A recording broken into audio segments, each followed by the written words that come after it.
So we have to come to the point of pleasing Krishna.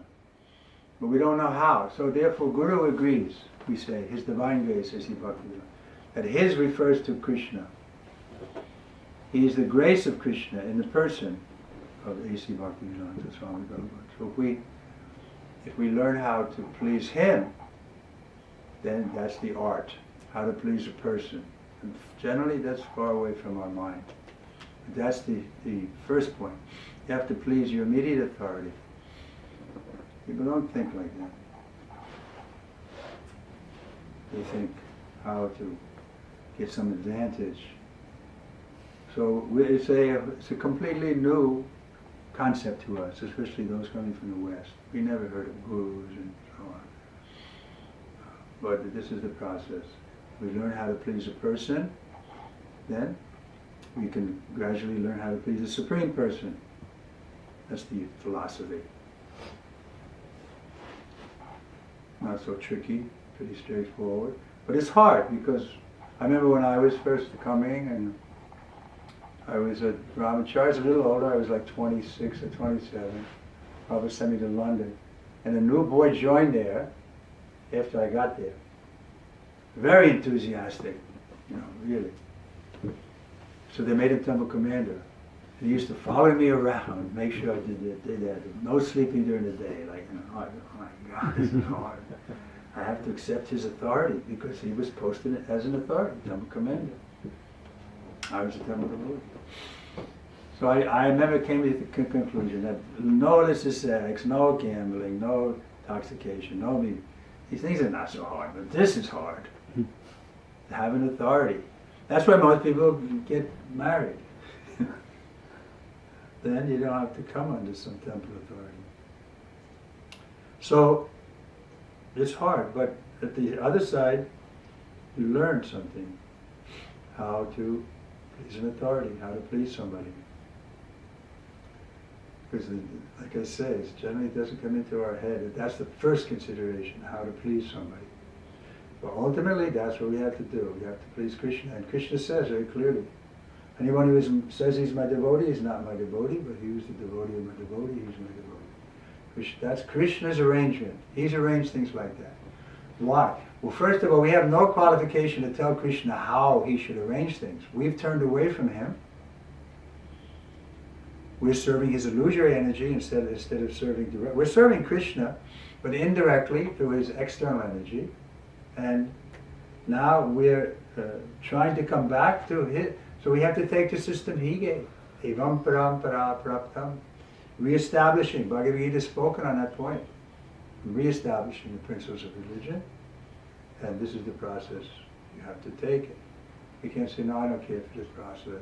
I'll make my own. I'm good. I'm a good person. I'm going to do everything good. It's not sufficient. You have to please Krishna. And Krishna is not pleased until he sees that somebody who's your authority is pleased. And there's a few exceptions. Sukadeva Goswami, he was a equipotent monist in the womb, and then he got out, he didn't really have an official guru. One or two cases like that. But otherwise, that's the process. Prabhupada was very much thinking how to please the spiritual master. That was his whole meditation. He said, that was my success, that I took the order of my spiritual master as my life and soul. So Prabhupada's order is there for all of us. In that sense, it is true that Prabhupada's the Shiksha Guru for everyone. But still, he appointed, or he can say, established Diksha Gurus also. So we should at least try to please them, unless they're completely unreasonable. And then you can have, you can go to them, or even go to their authority. Like there are cases in ISKCON, right, where the gurus have gone crazy. So then there's the GBCs there, so ISKCON laws and so on. But generally that's the process. You please the authority. Okay, any comments, questions? When do we get the cake? Soon, coming soon. I haven't had any breakfast. I don't know if I want cake. We have some prasadam, sabji, rice. Maybe that's better. Cake for breakfast is too much. Okay, Ananta, any comments, questions? Huh?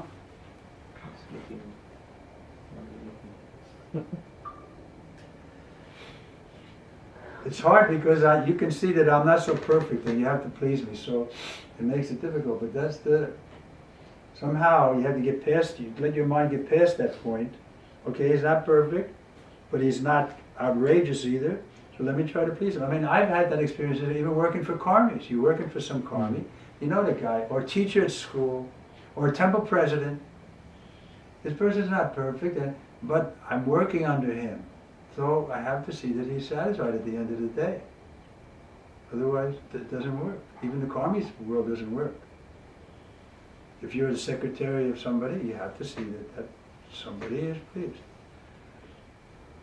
Now, if you can quit in the karmi world, or you can quit in devotional service too, that's true.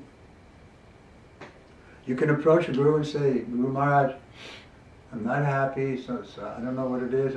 Please give me permission to accept so-and-so as my Shiksha Guru. You shouldn't ask him to become a Diksha Guru. You already have a Diksha Guru. I think I could be more Krishna conscious if I had so-and-so as my Shiksha Guru. Do you give me permission? Then the Guru, 99% of the time, he'll say yes. But he's not trying to collect disciples. It's not our process to collect disciples. And put them on like a badge somewhere and say, I have 5,000 disciples. How are they going to help you? Rather, it's the opposite side. You have more disciples, too many disciples, and you suffer. Prabhupada clearly written in this book, Perfect Question, Perfect Answers. This question came up by Brahmacharya. That, the Guru will suffer if he accepts disciples who are still breaking principles and so on, then some reaction comes to him. Therefore, why would the Guru want disciples? The only point is, like Gokashodas Babaji and others, they didn't take disciples. Lokanath too, I think, he didn't want any disciples, right? He accepted Narottam only because Narottam used to go and clean the stool where he passed in the woods, and begging him, please become my Guru. And then Lokanath agreed. So something, because of Guru, disciple means a headache. Prabhupada said himself. For 1 year he was in America, and he said, I was happy in your city of New York. He was happy because why? He's happy because he's Atmarama. He's happy with himself. He's happy in any condition. He's a happy soul because he's in home. But then when he had disciples, there's so much headache. He has to worry about 5,000, and I saw. They were coming in with all the problems. They were coming in, throwing all the problems on Prabhupada's lap. And he even had confessed, this management gives me a headache. So he took that headache because otherwise how can we make a strong movement unless we have some organization? His vision was to make this organization strong for the next 10,000 years. Therefore, we have laws so it can remain strong. The danger is we don't care for those laws, then we make our own law, or else we just start our own movement. That's happened too. Some of my godbrothers who I worked with in Prabhupada's time, Trivikrama, I don't know, these people, they couldn't work with the Prabhupada's movement. So they started their own movement. So that's better than nothing, better than going back to being just a sense gratifier. But still, Prabhupada's vision was, let's do something extraordinary. Unless we're united, nobody's going to accept us as very extraordinary. So many different, thousands of ISKCON movements all over, and they're all independent. There's like Gaudiya Math, there's like 67 Gaudiya Maths. So, Hare Krishna. Hare Krishna. So, who's going to take them very seriously? But if there's one ISKCON, and then it's happening in India already. Take this. That people are recognizing what is this ISKCON? They're all over the place. But they're going to check. They're going to come in and look. Is this really one movement, or is it just? And when they see that we're working cooperatively under the proper system, therefore it'll be preaching an asset and push on Prabhupada's movement. That's our. We can work together because we all want to please Srila Prabhupada. That's a fact. If we think my guru doesn't have that mood, or he's not really trying to please Srila Prabhupada, then yeah, We should talk to the GVC. We should go some. This is the whole thing is to let's unite under love of Srila Prabhupada. That's the uniting glue. Otherwise, the tendency is to be independent. Why not be independent? Well, we want to remain united because then we can in a position to accomplish something more substantial. And even then, it's hard. Even Indradyumna you say, wow, he's so nice, he loves him. But he confided in me, Maharaj, nobody really likes me. They say they like me because they get something out of it. Something like that, he was confiding in me. When you get, because everybody's on the basis of false ego. Everybody loves himself the most. If somebody loves Indradyumna more than himself, that means he's a rare soul. So he's realizing that over the years. He's got so many followers, they're all smiling and everything. But when it comes right down to it, that's the realization that everybody loves himself the most. Prabhupada said that about his own disciples.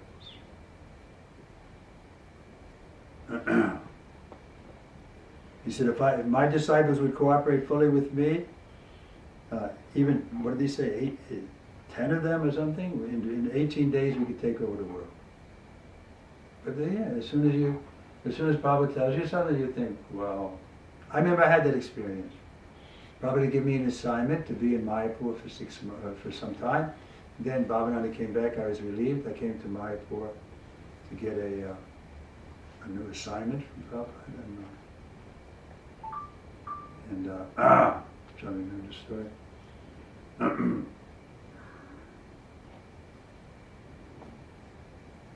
Maybe I'm mixing the stories. So it was somebody else who said like that. Prabhupada, I want to do whatever you want me to do. And Prabhupada said, are you sure you're ready for that? In other words, we may say, yes, I'll do whatever you want, Prabhupada. But when it comes right down to it, you're always going to be thinking, well, I don't really want to do that. And maybe I should tell him I'll do this. And that tendency is there. Because of that, the movement doesn't spread faster. That's a fact. Okay, any comments, questions? I have a question. Maharaj, why is it so difficult to be under authority? It's supposed to be our nature that we are, our dharma, that we always We are under authority. Our mind. So that's the difficulty, to give up. The mind will say, wait a minute, I've been your authority since time immemorial. What are you going to throw me on a wayside? I'm your best friend. I'm your mind. So, therefore we have to see with intelligence, the mind is not our best friend. It degrades us, it embarrasses us. Then we can step back from the mind. Proper use of intelligence. Then we say, yeah, okay, let me do what Prabhupada wants, let me do what Krishna wants. And Prabhupada wants us to cooperate. And there's some system, hierarchy. There has to be. In any institution, there has to be discipline. There has to be. Prabhupada tells a story in his, when he was working for some, that he was posted. He was a young man, but he was posted as some kind of office manager or something. And he asked one, sutra kind of a person to do something. Maybe not a sutra, but a clerk. That he was posted under Prabhupada. He was elder than Prabhupada, but Prabhupada was a smart guy, so they made him the manager. So he told this person to do something, and he refused. So Prabhupada called the superintendent, or whoever it was, over Prabhupada. And immediately, you know what the superintendent did? He fired him. To get on the road, go. The guy was please, no. And Prabhupada said, that's the first order of any organization. There has to be discipline. So it's hard, yeah. But if we're a little intelligent, we'll see the need of it. Just like even this boy was following me around. I accepted it. I faith that if I do it, Krishna will see, and he'll be pleased with me. Again, it's pleasing a person.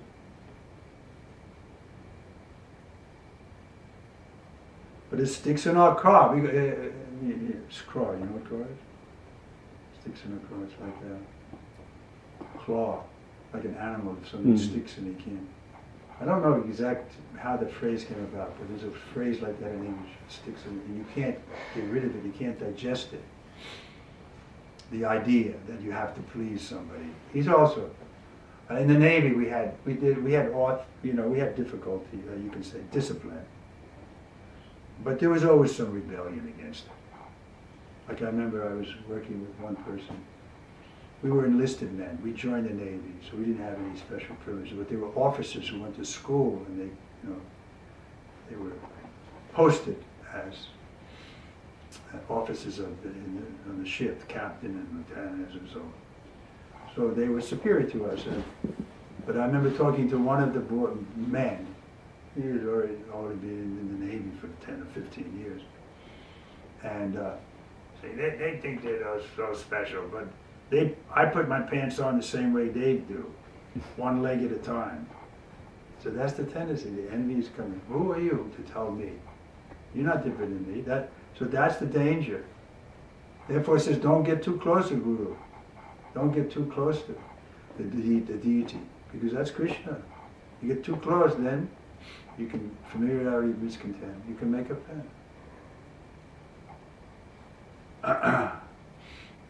Okay, I talked enough. What else? Can I have one question? So we're talking, all this process is simple, but then also difficult, right? For difficult people like maybe me. But how we see this experience where people who dedicate their life to the movement are mistreated. Where we find a balance or the pleasing the authorities, or say again, they dedicated their life to the movement and they are mistreated. They are treated badly. I mean, like actually. So how do we find a balance between like blind following and like some healthy? Well, if you can help that person who was being mistreated, if you can, tell the people who are mistreating him, stop doing that. Why are you mistreating him? Then that's okay. But sometimes we're going to the higher authorities and nothing changes. It just so then we have to tolerate. Okay. But you're stressed on tolerating. And like I used to say with this boy who was running around like he was a king, 19-year-old boy. But he had energy and he was doing it. So they gave him the position. Okay, run with it. So I had to tolerate.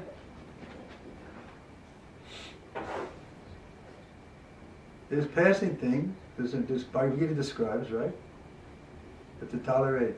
The summer, you have to cook in the summer, it's too hot. You have to take a bath in the winter. In the month of Magh, you have to go to the river. So you tolerate. I mean, you don't have to tolerate if somebody else is being abused. You can speak strongly. Why are you abusing this person? He's a sincere senior Vaishnava. We can help this,